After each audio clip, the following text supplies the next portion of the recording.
অনন্ত জীবনের গান গাই। পৃথিবীতে কত ঘটনা ঘটে যায়, এই ক্ষুদ্র জীবনে কত মানুষের কথা মনে পড়ে। আমরা এই সমাজে বর্তমান থাকতে গিয়ে বিগত, বর্তমান এবং ভবিষ্যৎ অনেক মানুষের দেখা পাই। আজকে যার সম্পর্কে আমি কথা বলবো তিনি হচ্ছেন একই সাথে যিনি প্রতিরোধের লুকায়ত যে দর্শন আছে সেই দর্শনকে যিনি তার চরিত্রে ধারণ করেছিলেন তার সম্পর্কে কথা বলবো। তিনি হচ্ছেন গোলাম এরশাদুর রহমান। গোলাম এরশাদুর রহমান এই পূর্ব ময়মনসিংহ অঞ্চলের একজন বিশিষ্ট রাজনীতিবিদ এবং লোক সাহিত্য গবেষক। তিনি 1948 সালের 10ই জানুয়ারি নেত্রকোনা জেলার, তদানীন্তন ময়মনসিংহ জেলার, বর্তমান নেত্রকোনা জেলার মোহনগঞ্জ উপজেলা বা তৎকালীন সময়ে মোহনগঞ্জ থানায় নহাল নামক গ্রামে তিনি জন্মগ্রহণ করেছিলেন। তাহলে তার জন্মের সালটা ছিল তখন পাকিস্তান হয়েছে। এই মোহনগঞ্জ পাইলট স্কুল থেকে মাধ্যমিক পাশ করার পর 1966 সালে তিনি উচ্চ মাধ্যমিক পাশ করেন এবং 1971 সালে তিনি বিএ পাশ করেন। সেই সময়টার মধ্যে তিনি ছিলেন টগবগে একজন যুবক। ওই যে সময়টা তিনি মূলত রাজনীতিতে তার হাতে খড়ি হয়েছিল 1962 সালে। সেই সময় তিনি ছাত্রলীগ নামক একটি ছাত্র সংগঠনের সাথে জড়িত ছিলেন তদানীন্তন, এবং 1970 থেকে 1972 সাল পর্যন্ত তদানীন্তন সময়ের ছাত্রলীগের মহকুমা কমিটির সেক্রেটারি ছিলেন বা সাধারণ সম্পাদক ছিলেন। অর্থাৎ আমরা যেটাকে এখন নেত্রকোনা জেলা বলি, সেই নেত্রকোনা জেলার তিনি সাধারণ সম্পাদক ছিলেন। একটা বর্ণাঢ্য জীবন তার। 1971 সালে তিনি এই দেশের স্বাধীনতার জন্য তিনি ভারতে চলে যান এবং সেখানে মুজিব বাহিনীতে অন্তর্ভুক্ত হন। মুজিব বাহিনীতে অন্তর্ভুক্ত হওয়ার প্রেক্ষিতে তিনি এই অঞ্চলের ওই মুজিব বাহিনীর কমান্ডার ছিলেন।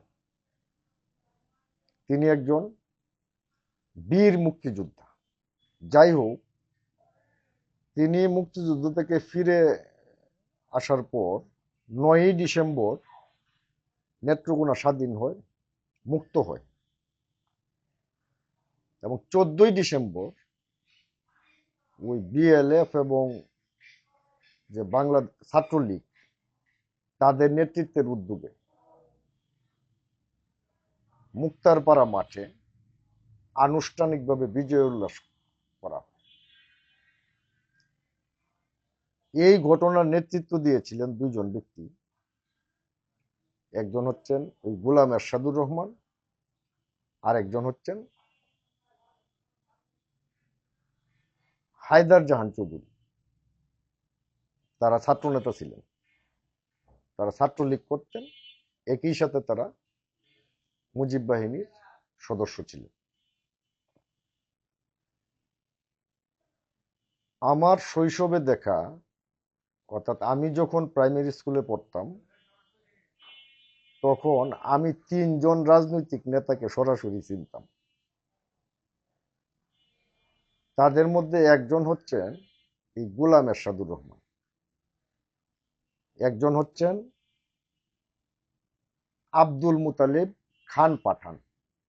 তিনি একসময় আমাদের মাননীয় সংসদ সদস্য হয়েছিলেন আমাদের অঞ্চলে। আর একজন হচ্ছেন মীর আব্দুল কাদের। অর্থাৎ আমাদের বাসার সামনে একটি ঈদগাহ মাঠ ছিল। এই মাঠে প্রায় কয়েকদিন পরে পরই জনসভা হতো। সেই জনসভায় তারা বক্তৃতা করতেন, মানে সরকার বিরোধী বক্তব্য দিতেন, প্রতিবাদী বক্তব্য। বিশেষ করে এই যে গোলাম এরশাদুর রহমান, ওনার যে জ্বালাময়ী বক্তব্য, এগুলি আমি ওই ক্লাস 5-এ পড়াকালীন সময়ই আমি তন্ময় হয়ে শুনতাম। তিনি একজন বাগ্মী পুরুষ ছিলেন। তো আপনারা জানেন 1972 সালে বাংলাদেশে একটি প্রধান বিরোধী দল হিসেবে উত্থান ঘটে একটি রাজনৈতিক দলের। সেই রাজনৈতিক দলটির নাম হচ্ছে জাতীয় সমাজতান্ত্রিক দল, অর্থাৎ জাসদ। এটা বলতে হচ্ছে এই কারণেই যে আমার যে ব্যক্তিটি নিয়ে আছে কথা বলছি, সেই ব্যক্তিটির সাথে এই রাজনৈতিক ঘটনা প্রাসঙ্গিক। তো ওইখানে তখন ছাত্রলীগের একটা অংশ, তারা তৎকালীন যে মুজিব সরকারের সাথে তাদের সমস্যা দেখা দেয় তাত্ত্বিক, এবং যে অংশটা চাইতো যে জাতীয় গণতান্ত্রিক বিপ্লব সম্পন্ন করবে এবং জাতীয় গণতান্ত্রিক বিপ্লব সম্পন্ন করার ভেতর দিয়ে সরাসরি সমাজতন্ত্র কায়েম করবে এই রাষ্ট্রে, তারা আলাদা হয়ে গিয়ে এই 1972 সালের 31শে অক্টোবর তারা জাসদ নামে একটি সংগঠন গঠন করে। এর তাত্ত্বিক নেতা ছিলেন সিরাজুল আলম খান। অন্যান্য নেতারা ছিলেন আসম আব্দুর রব, হাসানুল হক ইনু। তারা 1973 সালের দিকে আবার ওই জাসদের ভেতর থেকে একটি প্যারামিলিটারি বাহিনী গঠন করা, ওইটার নাম ছিল জাসদ গণবাহিনী। এই সময়টায় ওই মুজিব সরকারের অব্যাহত দমন, নিপীড়ন এবং দুর্নীতির প্রতিবাদে ওই ছাত্র নেতারা তারা হাতে অস্ত্র তুলে নেয়, গণবাহিনীর অন্তর্ভুক্ত। তো এই যে গণবাহিনী, এই গণবাহিনীর তাত্ত্বিক নেতা ছিলেন সিরাজুল আলম খান, আর এটার প্রধান ছিলেন কর্নেল আবু তাহের। এই বিষয়টা, ওই রাজনীতির যে এই উত্তাপ যখন সারা দেশব্যাপী ছড়িয়ে পড়ে, তখন ছাত্রলীগের একজন গ্রহণযোগ্য নেতা হওয়া সত্ত্বেও এই গোলাম এরশাদুর রহমান তিনি জাসদে যোগ দেন। আপনারা বিষয়টা খেয়াল করেন, সময়টা ছিল 1972 সাল। সময়টা ছিল 1972 সাল। গোলাম এরশাদুর রহমান ছিলেন ছাত্রলীগের নেতা, আর আওয়ামী লীগ, ছাত্রলীগের যে মূল সংগঠন, যেটা আওয়ামী লীগ ছিল তখন ক্ষমতায়, তো সেই ক্ষমতাকে অস্বীকার করে রাষ্ট্রীয় সুযোগ সুবিধা না নিয়ে তিনি জনগণের পক্ষে এসে দাঁড়িয়েছেন। এটা একটা বিষয়। তিনি ক্ষমতা চান নাই, তিনি জনগণের জন্য লড়াই করেছেন। লড়াইয়ের লক্ষ্যে ওই পাওয়ার পার্টির পথ ছেড়ে তিনি বিরোধী দলের ভূমিকায় অবতীর্ণ হয়েছেন। এইখানে গোলাম এরশাদুর রহমানের একটা রাজনৈতিক বিশেষত্ব বিদ্যমান আছে। 1973 সালে তিনি প্রায় 1 বছর এই আওয়ামী লীগ সরকারের আমলেই, তৎকালীন আওয়ামী লীগ সরকারের আমলেই তিনি কারাগারে বন্দী ছিলেন। 1974 সালে তিনি হুলিয়া মাথায় নিয়ে ঘুরেছেন। এই সময়টায় ওই বামপন্থী এবং জাসদকে দমন করার জন্য রক্ষী বাহিনী অব্যাহতভাবে নিপীড়ন চালায়। একটি বই আছে, অ্যান্থনি মাস্কারনহাস। অ্যান্থনি মাস্কারনহাসের একটি বই আছে, এই বইটির নাম হচ্ছে বাংলাদেশ এ লিগেসি অফ ব্লাড। সেইখানে বলা হয়েছে যে ওই সময়টার মধ্যে 72 থেকে 75 পর্যন্ত জাসদ সহ অন্যান্য যে বামপন্থী সংগঠন বিরোধী মত দমনের জন্য রক্ষী বাহিনী কর্তৃক প্রায় 30,000 নেতাকর্মীকে নিহত করা হয়, অর্থাৎ মেরে ফেলা হয়। ওই দলগুলি বলে কেউ বলে 36,000, কেউ বলে 40,000। তো আমরা একজন বিদেশি সাংবাদিক অ্যান্থনি মাস্কারনহাস, ওনারটাই আমরা নিলাম, 30,000 লোককে রক্ষী বাহিনী তখন হত্যা করছে বিরোধী মত দমনের জন্য। এই সময় যখন এই গোলাম এরশাদুর রহমান আত্মগোপনে ছিলেন, তখন তিনি জনগণের সাথে মিশেছেন, অর্থাৎ জনগণের বাড়িতে বাড়িতে গিয়ে আত্মগোপনে ছিলেন। যখন তিনি হুলিয়ার মধ্যে ছিলেন, ওই জনগণের সাথে মিশার প্রেক্ষিতে তার ভিতরে একটা লুকায়ত চৈতন্য জাগ্রত হয়েছে এবং তিনি একজন লোক গবেষক হয়ে গেছেন। এই লোক গবেষক হয়ে যাওয়ায় তিনি এই লোক সংস্কৃতি এবং বিভিন্ন বিষয় আশয় নিয়ে তিনি লিখেছেন। যে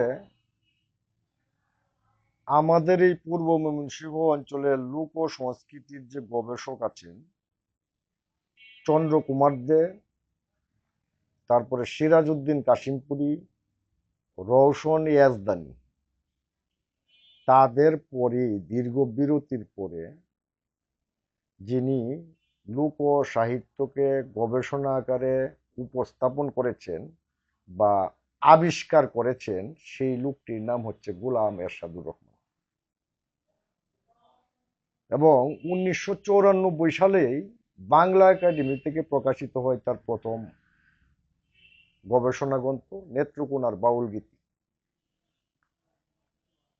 এই নেত্রকোনার বাউল গীতির মাধ্যমে তিনি যে দর্শনটা প্রতিষ্ঠা করতে চেয়েছিলেন, সেটা হচ্ছে যে নদিয়া অঞ্চলের যে বাউল ঘরানা আছে, সেই ঘরানার সাথে আমাদের অঞ্চলের বাউলদের পার্থক্যটা করতে, অর্থাৎ তাদের সাথে যে আমাদের কোনো যুগসূত্র নাই, এটা যে সম্পূর্ণ একটা আলাদা লুকায়ত দর্শন, এইটা তিনি খুঁজে বের করেছেন।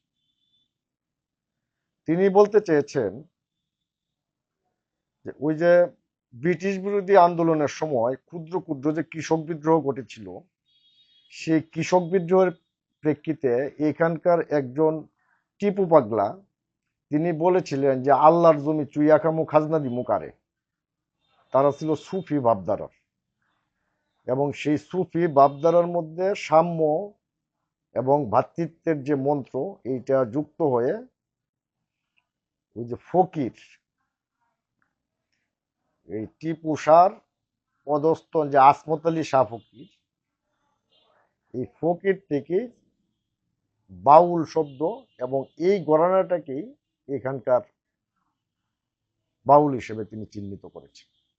এই নেত্রকোনা বাউল গীতি বইটা প্রকাশের পরপরই নেত্রকোনা জেলা প্রশাসন থেকে আরেকটি বই প্রকাশিত হয় তার, সেটা হচ্ছে মুক্তি সংগ্রামী নেত্রকোনা। পরবর্তীতে প্রকাশিত হয়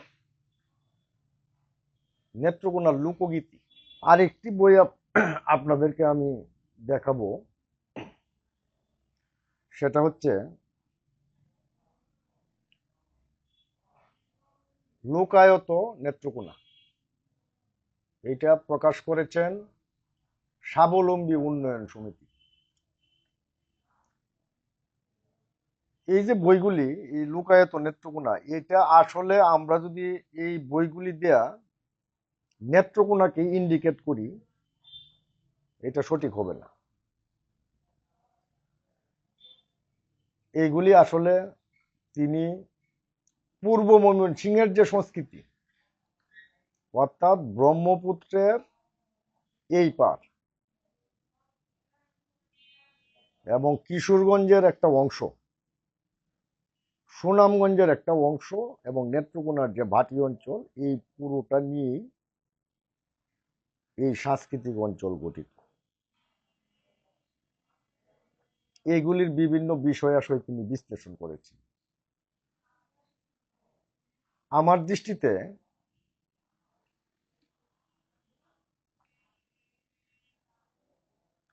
দৃষ্টিতে তিনি যে মহান কাজটি করে গেছেন,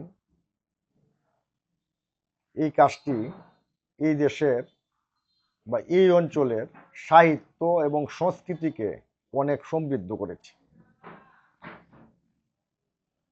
আমরা তার লেখার মাধ্যমে অনেক লুকায়িত ধারণা পাই। তিনি